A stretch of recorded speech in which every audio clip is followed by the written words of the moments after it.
বাদ লিটন। নতুন চমক, বিশ্বকাপ খেলতে গেল রনি তালুকদার। হঠাৎ বিসিবির কেমন সিদ্ধান্ত, রাতেই উড়াল দিল রনি তালুকদার। দর্শক, বিশ্বকাপের মঞ্চে শ্রীলঙ্কার বিপক্ষে প্রথম ম্যাচে মাঠে নামতে যাচ্ছে বাংলাদেশ। যে ম্যাচটি হবে আগামী 8ই জুন। গ্রুপ ডিতে থাকা বাংলাদেশের প্রতিপক্ষ শক্তিশালী দক্ষিণ আফ্রিকা, নেদারল্যান্ড, নেপাল ও শ্রীলঙ্কা, যেখানে শ্রীলঙ্কার বিপক্ষে প্রথম ম্যাচে মাঠে নামবে। টি-20 বিশ্বকাপে খেলতে নামার আগে বাংলাদেশ প্রস্তুতি ম্যাচে ভারতের বিপক্ষে মাঠে নেমেছিল।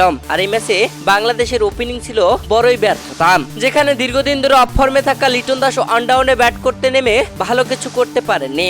বাংলার ক্রিকেট ভক্তদের একটাই চাওয়া, লিটন দাসকে বাদ দিয়ে দেওয়া হোক। তবে এবার রনি তালুকদার যখন যুক্তরাষ্ট্রে উড়াল দিল, তখন সবাই চমকে গিয়েছিল যে তাহলে বিসিবি সত্যি লিটন দাসকে বাদ দিল। দর্শক, রনি তালুকদার মূলত বিশ্বকাপ খেলতে উড়াল দেননি, তিনি বিশ্বকাপের ম্যাচ দেখতে উড়াল দিয়েছেন। বাংলাদেশের হয়ে মাঠে খেলতে নামবেন না তিনি, বাংলাদেশের হয়ে গ্যালারিতে থাকবেন তিনি।